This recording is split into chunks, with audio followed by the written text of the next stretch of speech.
What's up, everyone, and welcome to episode 18 of the Bronx and Big Lou Breakdown. I'm your host, Brady Heslin, and today I'm going to be breaking down my experience at the New York Giants game yesterday against the Washington Commanders, along with the Yankees signing Amed Rosario. So first off, I want to say I forgot my AirPods in my dad's truck after the game yesterday, and he's at work right now, so I apologize if the audio is not good. I don't have any headphones to wear, but moving past that. So I'm just going to start off with my experience at the game, and then we'll actually jump into the game itself. So first, I left around 7 o'clock in the morning to tailgate. Got there shortly after 10, and there was no traffic getting into the parking lot, and the parking lot was like really empty compared to past years, like really, really empty. My dad got a spot that in previous years never would have gotten. And it's not really surprising. The weather wasn't very good. It was two teams that were eliminated from the playoffs, two of the worst teams in the NFL. But it was still just kind of weird to see, not like a full parking lot. In the game itself, it was so cold. It was so cold at the stadium, especially where my seats were. I was all the way up on the first level, like undercover, and the wind was just brutal. My fingers were numb, my toes were numb. Like everything was numb.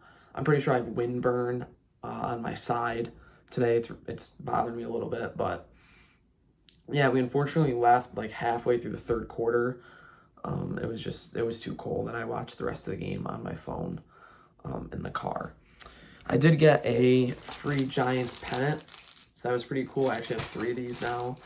And then I will say my paper bag was a hit.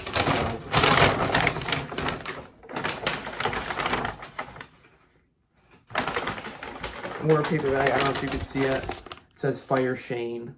Looks like that. I posted it on my social medias. But yeah, I actually wore that after the punt return touchdown. Wore that for a while, all the way through halftime into the third quarter. People loved it. People were like, saying I agree. Like, I feel you. People were walking up the stairs and coming back down to read the paper bag. So it was pretty funny.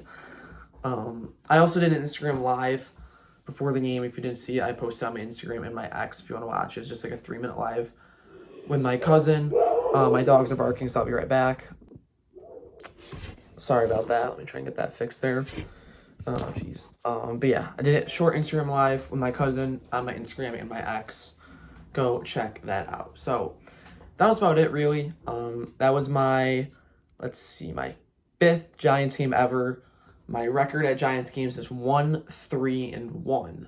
They beat the Bucks at the first game I ever went to. They lost to the Falcons in my second game, and then the last 3 games I've gone to the Commanders games, and they tied. They lost, and they lost. So I believe that is my record at Giants games. I could be wrong. I might be forgetting a game. I believe I'm 1-3-1. All right. So let's get into the actual game itself. So, as always, I typically start with Jackson Dart, just because he's the main reason people are still watching the Giants at this point. He did not have a very good first half. It was a little inaccurate, just didn't look great. But he looked a lot better in the second half. That touchdown pass to Wando Robinson on 4th down was super impressive. And I will say the concussion protocol thing, that's just that was stupid. You could tell he was fine. Making him come out of the game for that was kind of stupid. But I also don't love running designed runs when you're down 2 scores and you're 2-11 and your quarterback's already had 1 concussion this year. And just with all the narratives out there, I just don't love that play call at all. Just like a QB power. I don't really like that. But he ended 20 for 36, 246, 2 touchdowns and a pick. On the ground, he was 9 for 63 as well. So solid Jackson Dart game. I was really glad that I got to see him in person for the first time. Tyrone Tracy looked a lot better. He was 15 for 70 and a touchdown, and also added a touchdown receiving. He was a majority of the offense.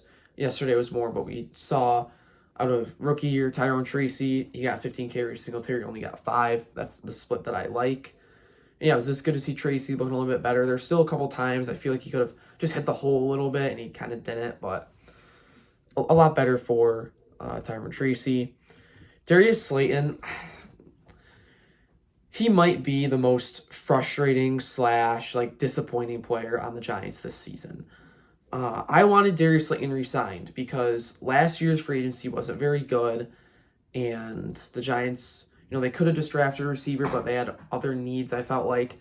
And Darius Slayton was, has been the Giants' best wide receiver before Malik Neighbors and for like 5 years. Like, I thought he should have been re-signed, but this year, man, his drops are worse. He's just like, there's games you don't even realize he's on the field. The injuries, like, it's bad. He had 2 pretty bad drops yesterday, especially the one in the end zone. You got to catch the ball. So, just really frustrating with Darius Slayton. He also has like a $15 million cap hit next year. So, it sucks. He's got to be better. That's all it really comes down to.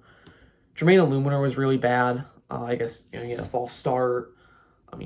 He was just getting, like, the Commanders' edge rush isn't anything crazy, and he just did not look very good. So, that's about all I really have for the offense. It was 21 points. Like, it just kind of, like, meh for a lot of it. It took him a while to get going in the first half and that kind of thing. So, yeah, just, like, I don't know. The score was 29-21, but it never really felt all that close, in my opinion. The best part of the game, though, was on the defensive side of the ball with Abdul Carter. This was his breakout game. He had 3 tackles for loss, 2 forced fumbles, a sack, 7 total tackles, a fumble recovery. He looked like the Abdul Carter that the Giants drafted number 3 overall. Like, that's the guy that they wanted. Not that he's been bad this year at all. He's got the pressures, the QB hits, that kind of thing. He just hasn't had the counting numbers. He got that yesterday, and it was nice to kind of put the haters to sleep and that kind of thing. He finally was getting home. He's with the sacks and pressures, QB hits, all that. Kind of came together.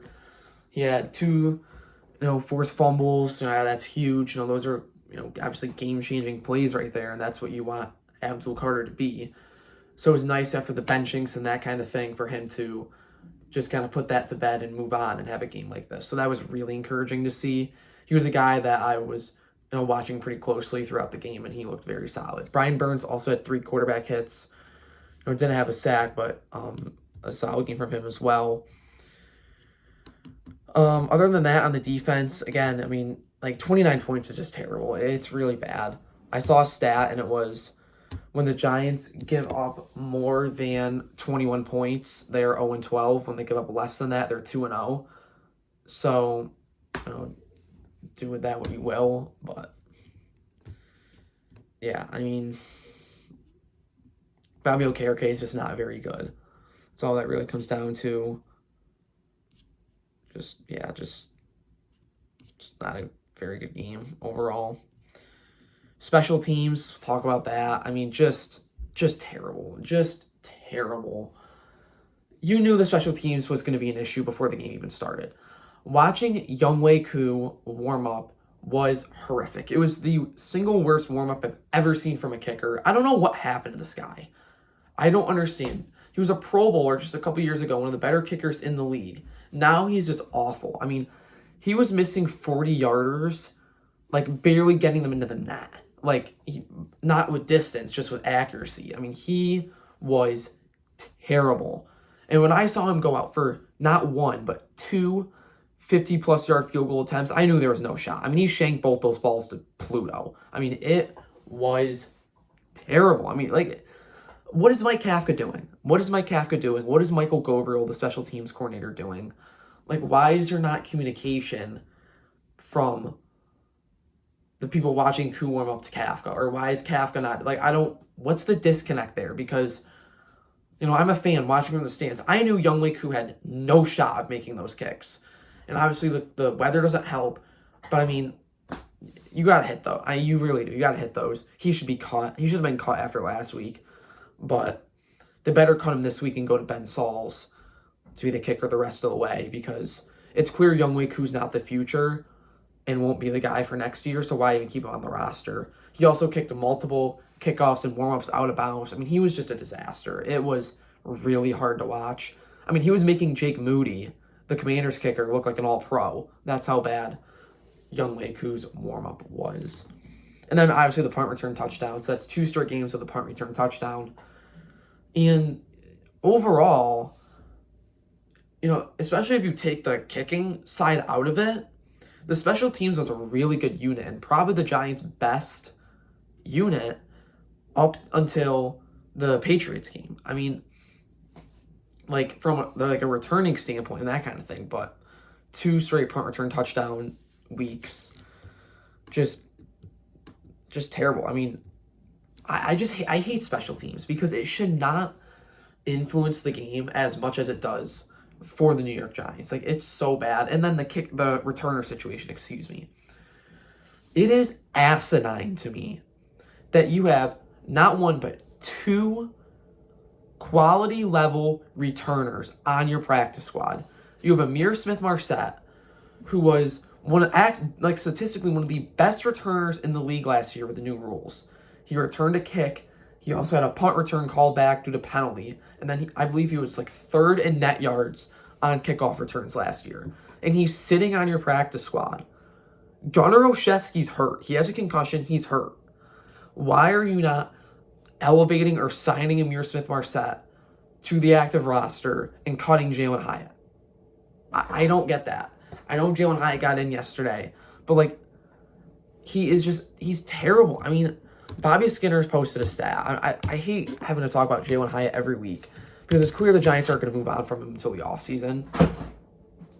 This thing just fell, but it was I believe it was 1/3 of interceptions this year have been targeted to Jalen Hyatt, and Jalen Hyatt only has 14 targets on the year. Shane Steichen told reporters that Phillip Rivers is starting on Monday as well, so that's interesting. Giants quarterbacks have 9 interceptions on 450 throws this year. 3 of the 9 interceptions have come on Jalen Hyatt's 14 targets. Yet we're leaving, I didn't even mention, so Amir Smith-Marset's on the practice squad. They also just signed Xavier Gipson, who was with the team earlier in the year, to the practice squad as well. So Giants have 2 returners on their practice squad, but no. Let's keep Jalen Hyatt, who can't run routes, can't catch the football, and can't play special teams, on the roster over a guy that has legitimate value to the team. And both of those guys can also play wide receiver at a terrible level, which is the same as Jalen Hyatt. So it makes absolutely 0 sense to me what they were doing with that. And then, it's it keeps going. The Giants are having their starting safety that they just paid a lot of money to returning punts on a potentially, I don't know if it was a cold day, a slippery day, whatever. Why are you doing that? Why are you putting that risk out there? Did they not learn their lesson with Adoree Jackson a couple years ago? One of the Giants' top corners was returning punts and he got hurt. Joe Shane said, "I will not make the same mistake twice." He said that in his press conference. Yet he is continuing to make the same mistake over and over and over. In a way, he's right. He doesn't make the same mistake twice. He makes it 15 times. Do I need to do this again? I think I need to do this. Should I do the rest of the podcast in this paper bag? Fire Joe Shane. Makes no sense to me. I'll end on this note. Joe Shane is 20-44-1 as New York Giants GM. Since the 7-2 start in 2022, he's 13-42-1. And the Giants are 5-26 in their last 31 games. Is that the guy you want to give an extension to try and build this roster? The guy that's 5-26 in his last 31 and 13-42-1 since the 7-2 start in 2022? Do you want to give this guy an extension to build your team when the Giants are tied with the Titans for the worst record in the league since 2023? That's the guy that you want to extend, right? Moving on. The New York Yankees re-signed Amed Rosario to a 1-year, $2.5 million deal, and he also has the opportunity to make more in incentives. I really like this move. I like this move a lot. up to $250K in incentives. But I like this move a lot. I really do. He's going to play against lefties. He has a clear role. He can play third. He's kind of like a little utility guy. He can play a bunch of different positions. But I think he'll platoon with McMahon at third. I like the move. I really do. You can tell he's a good locker room guy, good guy to have in the dugout, veteran, that kind of thing. And it's super cheap, 2.5 mil. He looked pretty good for the Yankees last year. So I really like this move. This is a guy that I thought they should bring back. I said it in my free agency, preview podcast, whatever you want to call it. Yeah, I'm glad he's back. Obviously, it doesn't prohibit them from making other moves and that kind of thing. So, yeah, I'm glad. It's always good when you trade for a rental and then you re-sign them. Just kind of makes you feel a little bit better about the trade. So, glad that's the case. Other news, they're still obviously in on Cody Bellinger.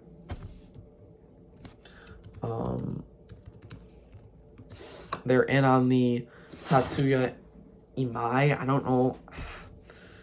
I hope I'm saying that correctly, the Japanese pitcher. I haven't mentioned him yet on this podcast. He's a 27-year-old righty, mid-90s fastball slider splitter. He's going to have a pretty good contract and that kind of thing. And, they're expecting him to get a pretty big deal, like $150 million plus. And like the Dodgers, Mets, Yankees are all in on him. So, okay, so it's Tatsuya Imai. Tatsuya Imai. So that's how I pronounce that. Yeah, I'd like to see them get him. I mean, he sounds pretty good to me. The Yankees have had a pretty good track record with Japanese players, so I think it would be a good move and continue strengthening that pitching staff. So that's all I got on the Yankees side of things. Moving on to studs and duds. This week was pretty easy for me. I have 2 studs and then a decent amount of duds, depending on how you want to look at it. So my 2 studs are pretty easy. Abdul Carter. Obviously, I said it already, 7 tackles, 3 TFLs, 2 forced fumbles, a sack. Just really broke out, and that's what you want to see out of your number 3 overall pick. Just put everything that's happened in the past, but in the past, just focus on this. Apparently, he was in like meeting rooms and that kind of thing earlier this week and for longer, and it clearly paid off. So good for Abdul Carter. Happy for him to have a game like that, and just got to keep building on that over these next 3 games. And then Tyrone Tracy. Again, he was like majority of the offense for a while, 15 for 70 to touchdown, and then the touchdown receiving. Good to see him back in his old ways, and he is the stud. Now the duds. This first one was kind of hard with who to give it to. Well, Younghoe Koo's going to be one, but I just want to give it to the special teams unit. So I'm going to have that fall on Michael Gabriel. So it's going to be Younghoe Koo and Michael Gabriel for the special teams disaster. Again, I hope Younghoe Koo has kicked his final kicks as New York Giant, and I just want him to be done. I'm done with Younghoe Koo. It's just kind of insane that Giants could be on their 4th kicker of the season. Just truly unbelievable. And then Michael Gabriel, he's in charge of that unit, and it's been terrible the last 2 weeks. Let me give it to Mike Kafka. I mean, the guy, he's just not a head coach. I mean, I kind of feel bad for him. He's just not. He's in a tough spot. I understand that, but he's just not a head coach. I mean, he challenged the one yesterday and lost it. Some timeout stuff is just not I just don't love the time management aspect, and then the play calling. It's just I don't know. He's just not a guy that just screams head coach to me. I know I said that last week, but he's just not that, in my opinion. Yeah, just the team. The team looks worse under Mike Kafka, and than it did Brian Dable. So I think that there's something that has to be said there. And Kafka, you are a dud. And then the final dud's Darius Slayton. Again, just such a frustrating player. 2 drops. The one was in the end zone, and he's just got to step up. I said after the Neighbors injury, Darius Slayton needs to step up. Like, he really needs to step up, and he just hasn't. Just hasn't done it at all, and is having one of the worst years of his career. So if we want to look at the updated Studs and Duds leaderboard, I keep forgetting to make a post about it. I'm going to try and be better about that and get one out here soon. I'm just going to update it real quick and then, give you guys the updated list of the Studs and Duds. There's some pretty funny ones on here. Got that Young Wei Koo again. Second straight week, he's a dud. Michael Gabriel. It'll be interesting to see if he stays or not with a new head coach. I guess he probably won't. If you asked me that question a couple weeks ago, I probably said he would, but I don't think he is with how the units looked the last couple of weeks. Mike Kafka, and then Darius Slayton. Right there. All right. So, going up to the Studs. Brian Burns leads the way with 6. Aaron Judge has 4. Jackson Dart has 3. Wandale Robinson has 3. Cordell Flott has 2. Abdul Carter has 3 now. Brian Dable has 2. Cam Scadaboo has 2. Max Fried has 2. And then Giancarlo Stanton has 1. Russell Wilson has 1. Malik Neighbors has 1. Kayvon Thibodeau, 1. Cam Schlittler, 1. Daniel Bellinger, 1. The rest of you guys have 1, so I don't have to keep saying 1.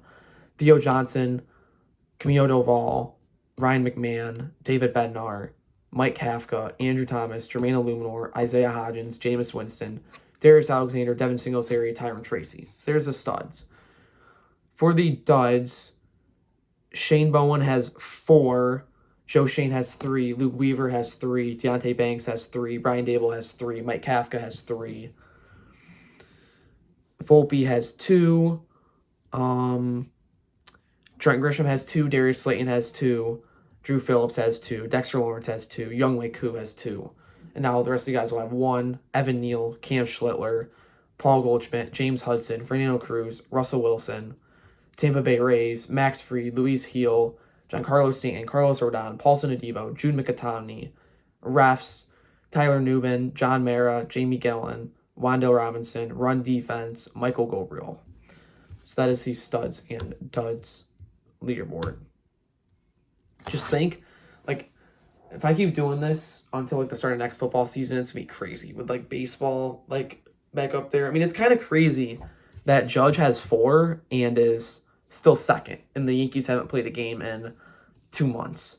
And then, same thing with, Luke Weaver having 3 and being near the top. So, moving on now to the This Week in History. On December 9th, 1934, this was the Sneakers Game Championship win for the Giants. So, in the 1934 NFL Championship game at the Polo Grounds, the Giants defeated the Chicago Bears 30-13 in freezing icy conditions. At halftime, the Giants switched to sneakers for better footing and scored 27 unanswered points in the fourth quarter to win the title. So I thought that was a pretty interesting one with Polo Grounds and the sneakers. And then for the Yankees, on December 15th, 1992, the Yankees signed future Hall of Famer Wade Boggs as a free agent to a 3-year contract. Boggs would go on to star at third base in New York and help turn the franchise back into a contender in the mid-1990s. So I actually found a decent one for the Yankees this week. There's also a Curtis Granderson one. So this seems like kind of a busy week for the Yankees. Unfortunately, they didn't really make a ton of moves besides Amed Rosario. So I think once the Kyle Tucker domino falls, more guys will sign, like Bellinger and that kind of thing. It'll be interesting to see with Tatsuya Imai. Did I say that right? Tatsuya Imai. I believe that's how you say it. Be interesting to see, when he signs as well. So now, looking forward, it's kind of been a shorter episode. The Giants are just so bad. I mean, there's not even that much to say about the team at this point that you haven't already heard. But for the Vikings, only 3 games left. And that's the big thing for me with the NFL, and like, the Giants are so bad, but like part of the reason that I care so much is because, you only get so many games. I mean, it just goes by so quick. I mean, it feels like just yesterday we were, talking about Russell Wilson and trying to prepare for the first Commanders game and like, that kind of thing. And now it's like, you got 3 games left. That's it. And it's just nuts. The Giants haven't won a game since week 6 against Philly. Yeah, just crazy. Only 3 games left. And then, I'll really have to start thinking about how I'm going to, fill some time between the end of the Giants season and the start of the Yankees. That's going to be kind of tough there. But yeah, I got some stuff planned. And then one thing I did want to mention is, we're 18 episodes in and I haven't had a guest yet. I don't know. I've kind of just liked, kind of doing my own thing and that kind of thing. But I think I am going to try and really get some guests for the off season, especially for that time period between end of Giants and start of Yankees. So if you guys have any guests that you think I could invite, or really anything, I'm open to really anything. Or if you have your own podcast or something like that and you're somehow stumbling across this, if you want to do something, I'd be more than happy to have you on, or if I go on your episode or something, anything like that. I'm just open to pretty much anything. Just I want to try and have some guests on and that kind of thing.